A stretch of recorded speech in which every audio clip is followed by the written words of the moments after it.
In my house, we have a little calendar, so it tells us the day, but it also has a fun fact, and it is a celebration calendar. We celebrate something every day.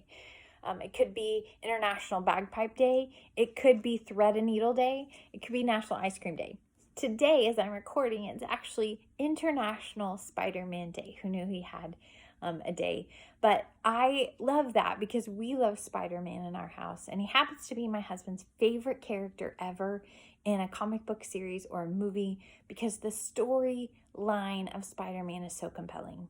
We care about Spider-Man. There's something really lovable about him, really authentic about him. And when they wrote his storyline, they knew people would identify with this guy that they actually have very little physical characteristics in common with. Nobody's spraying spider webs or climbing tall buildings, but we love him because he's realistic. I've loved story for a really long time, and as a communicator, there's very few things that build a bridge from the speaker to the audience the way that story does. That is what our entire movie industry is built on, this way that we're captivated by a character. And if you're a communicator, you learn about Aristotle, and Aristotle told stories. He believed in the power of what we call pathos or emotional appeal. But if we're really honest, Jesus was the best storyteller.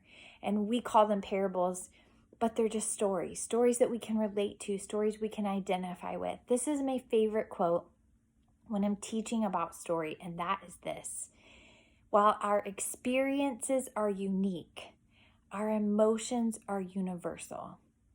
So I want to share with you real quick things about how to sort of craft a story so that you can pull your audience in. You're not manipulating them. You're just trying to connect with them. And connection comes with caring. So being a good storyteller means you know how to make people care about what happens next. The truth is, this is actually neurological. There are a few TED Talks out there, and one of the people who's done a few is a good friend, acquaintance of mine. We've had coffee together, and her name is Dr. S.J. Murray, and she wrote a book called Story Design. She has a PhD out of Princeton, and she went through UCLA's film school, and she teaches a lot on screenwriting. But this idea that our brains actually love what we call the story arc.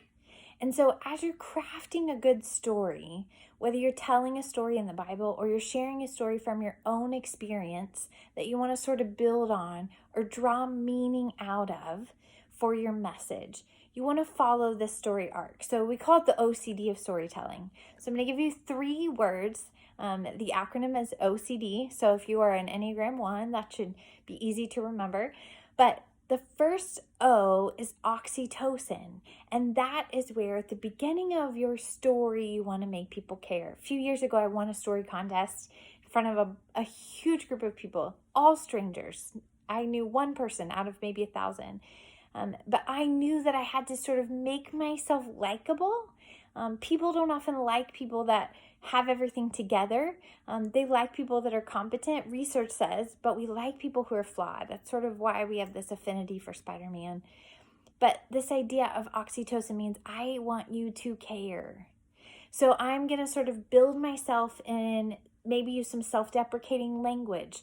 I'm going to say, like, I'm not really an impressive person, and I might even make fun of myself. There's a great TED Talk about the power of powerless language. And so this oxytocin says, I want you to care. If you follow really great screenwriters, they'll say that's the cardinal rule of storytelling. Make your audience care. So I'll have a line that I shared in one of my stories that said, I came from a tiny cornfield town of 700 people. I didn't know anyone or have anything. Now, maybe they don't know what it's like to grow up in a town of 700 people, but people know what it's like to feel deprived. They know it's likable. If I get up and say, I had everything I wanted as a kid. I mean, life just wasn't hard. I used to sit with a small group of girls, and one girl asked for prayer about a math exam, and another girl said, I don't know what that's like, because my whole life I was really good at math, so I just aced every exam, and it was easy. And in that moment, no one connected with her. So Oxytocin is, I want to build a story to make people care, and specifically about the character of the story. So who I'm highlighting, I want to make them relatable. I want my audience to connect with them. The C in that is cortisol. At some point, there needs to be sort of this pinnacle of conflict, a moment where we feel like, what's going to happen next, right? There's some angst. We don't know how the story's going to end. We want to make sure there's a moment where we think, is this really going to happen?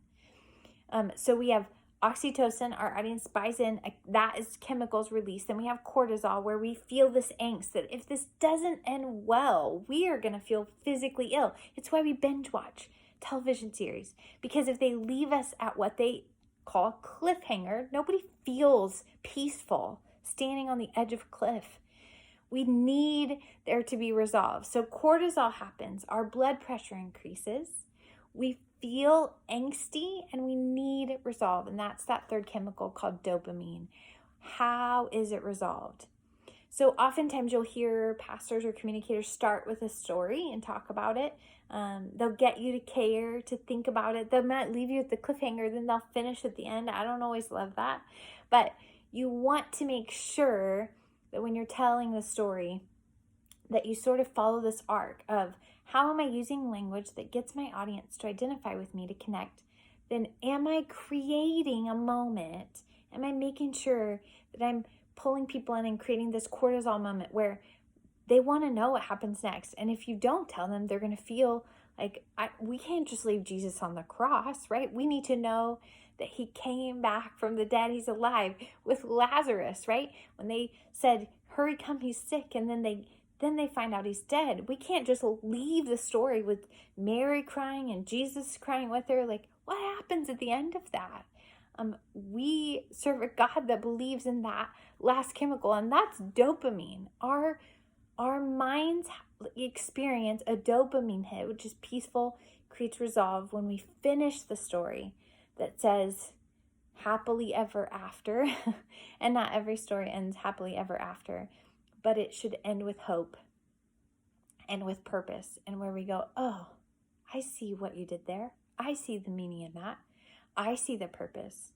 And every story will be unique, and it may just be about a paper airplane that you made in first grade, but you pulled meaning out of it, and you got buy-in, and people experienced a moment of cortisol, and then you finish that story with some sort of hope or meaning. So those three chemicals are what we call the story arc. Stories build bridges. And as good communicators, we want to do that really well because Jesus modeled it. Stories help people understand. And even though our experiences are unique, those emotions are universal.